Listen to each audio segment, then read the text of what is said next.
We get high and high. We get high and high. Crazy blue, like St. Elmo's fire. We get high and high. We get high and high. If you don't know, this is the Marley and Me van right here. Check this out. The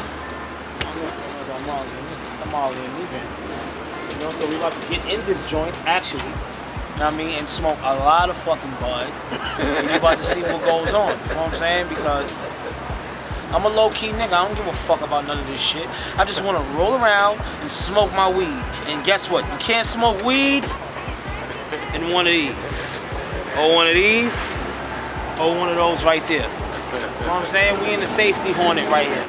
My favorite stop on the smoke tour so far was Boston. Boston was all the way turned up. Actually, Toronto and Boston, I love them both. And I got love for Providence and Syracuse. Yo, let me tell you, I went to Toronto and we did a meet and greet because in most of these towns we do meet and greets because we fuck with them because we regular just like them. You know what I mean? But fucking, it was like a fucking press conference for a pothead. It was like some real like, yo, George, come through. Spitter met us that night in Toronto because I think he had another show, so he didn't really get to experience that part of the Toronto, which I know he would have been tripping if he saw that. Me and K.R.I.T sat at like this fucking conference table with microphones, bowls of weed. It was like Amsterdam, you know what I mean? So I got out the fucking ride that we came in, and they was already playing George Kush the Button. So, you know, I'm pretty overwhelmed because, you know, I'm a little guy from New York, you know?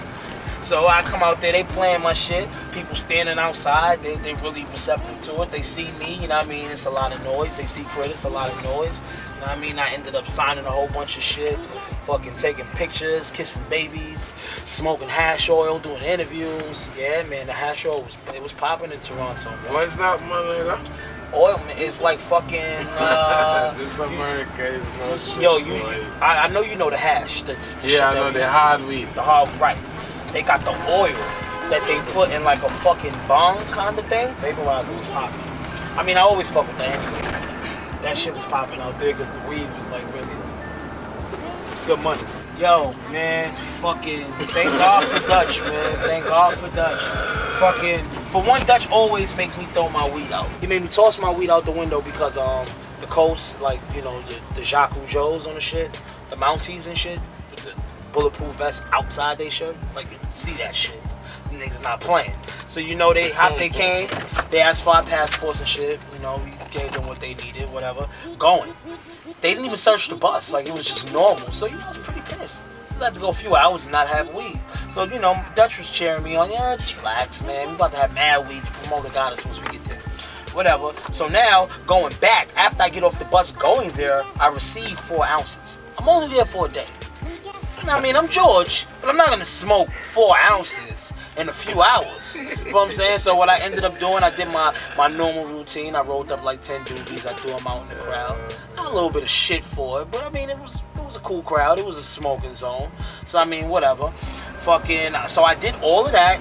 Me and Spitter stayed up to like 6 a.m. before we even left to go to fucking Syracuse and try to smoke every last bud. But I fell asleep. He was still up, but I was pretty tired, so I fell asleep on a joint. We woke up, we smoked like 5 doobs before we got to the coast, and still had an ounce of weed. You know what I mean? So I was pretty pissed. I was trying to figure out ways to keep the weed on the bus. You know what I'm saying? The weed on the bus go around and around. You never, you know what I mean? You can't miss it. So anyway, he made me throw the weed out. So now Spitter, you know, we got the munchies. Spitter go get a bag of chips. You know, we go on the shelf, it's another ounce of weed. I forgot. I left that ounce of weed there last night trying to hide it from niggas. He brought that weed to the back. Look what we have here. Whatever. Dutch sees that, he throws that out the window too. I'm pissed even more, right? So now the Mountie gets on the bus. He asks us if we're R&B group.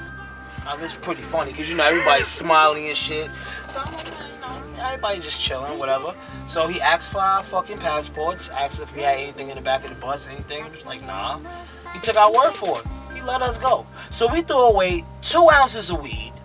2 ounces, wholesale price, and we didn't even have to do that. So we had to go an extra 8 hours not smoking no bud. But you know, better safe than sorry, because if that didn't happen, then you guys wouldn't be seeing me, and I'll be in Toronto on customs bitching.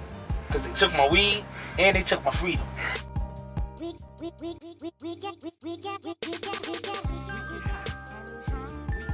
We get